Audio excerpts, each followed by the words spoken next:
In this class we want to talk about the very fundamentals of action learning. Now you'll notice from the bottom right hand corner of the slide that in fact there are only 7 slides in this particular class, which probably makes it one of the shortest classes on the whole course. But nonetheless, it's worthwhile spending time in studying this material and mastering it, because this will give the precise relationship between the variables in action learning.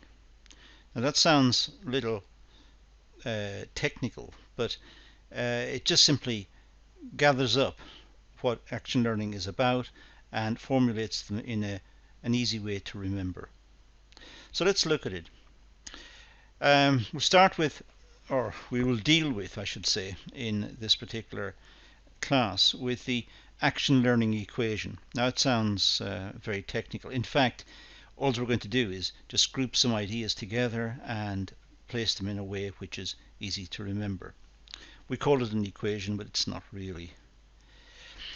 But let's say we have a variable p, and this variable is programmed knowledge. Now programmed knowledge is expert knowledge. It's knowledge in books. What we do because that's the way it has always been done. So this is what's sometimes referred to as received knowledge. This is programmed knowledge. This is part of our skill set as people. It's what we learn at school. It's what we've learned through observation, from living in a society, from living within families, and from work, and from all the experiences that we've had, social, sporting, and so on. And all of this is what makes us up as people, or partly at least makes us up as people. Genetics being the other part, and the debate between which one predominates is ongoing. So we're not going to engage in that, but what we are going to talk about is this idea of programmed knowledge. It's the knowledge that we receive, and the knowledge therefore we capture, and it colours the way we see problems. It colours the way we go about solving problems. Some of us may go about solving problems quickly and quite rashly, and others will be more circumspect and stand back and think about it. Some of us will reach for textbooks and ideas we've encountered in the past and try to work out solutions. But action learning is about learning about now, learning about the problem as it exists now. And sometimes the problems we confront in our immediate lives are new problems. These are ones which there's no obvious solution in the textbooks. Sometimes we have to think about the problem, and the problem may be one based on the structure of the organization within which we find ourselves, or on the constraints of production, or constraints of marketing, or the constraints that the management have laid down, that certain processes should precede other processes, or whatever. So sometimes the programmed knowledge that we take with us is helpful, but it's not all we need. What we need is to acquire knowledge of the problem in front of us. Sometimes we need to question. We need to question all aspects of our previous experience. We need to be critical about our previous experience and its usefulness, but we also need to question the problems that are confronting us right now.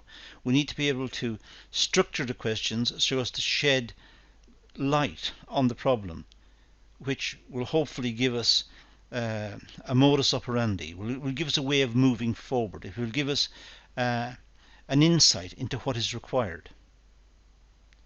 Experience is useful and relevant, but we also need to question, based on our experience, based on what we know and the knowledge we're carrying with us.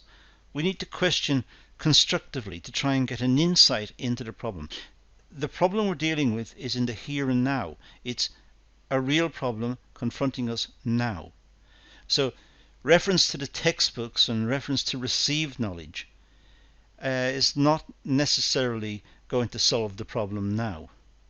Perhaps the problem that we're confronting right now is unique. It's unique in the sense that it is idiosyncratic to the organization in which it's based. It's based around management policy, it's based around the product, it's based around the process, and there may not be a solution in the texts.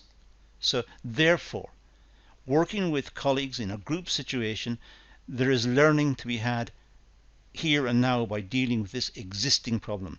And then, having learned from it, reflect, think back, and capture that knowledge so that if the problem arises again in the future, this particular scenario, this particular situation can be dealt with more efficiently.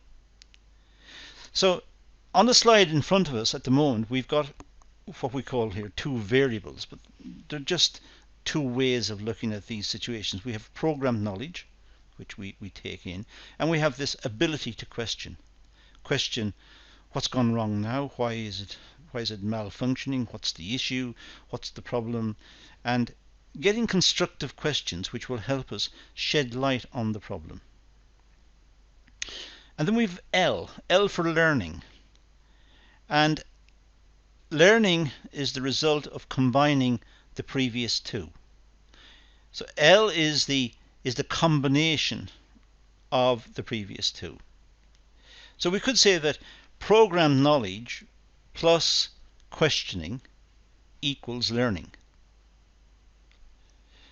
So we have programmed knowledge, received knowledge, we have expert opinion, we have the ability to deal with problems here and now, the action learning part, which is dealing with the situation right now, partially related to what we know and what we understand, working in a group, trying to figure out what the solution is. So that's the P. And the questioning is trying to find out what exactly the problem is so that a precise solution can be derived. And when we put those two together, we get the learning. In fact, we could go a little further on this and say, well, the learning really comes about having reflected, which will be the stage after the problem has been solved. When the problem has been solved, the actual real problem, the action learning problem that confronted us, when that's been resolved, we should go away and reflect, even discuss with colleagues about what happened, how the solution came about, what was the solution, why did the solution work, why wasn't the solution spotted earlier, why did it take so long. These are the sort of questions that need to be asked. And what we've got then is, out of this, is this idea of learning through reflection, but learning having solved a real live problem, a problem which is action learning. It's here and now, as I said earlier. And that's our so-called equation. It's not really an equation as such, it's more a way of classifying the two to give us the learning outcome. But bear in mind, we should have reflection in here as well, which would further refine this idea. But it simply gives us what the basis of action learning is.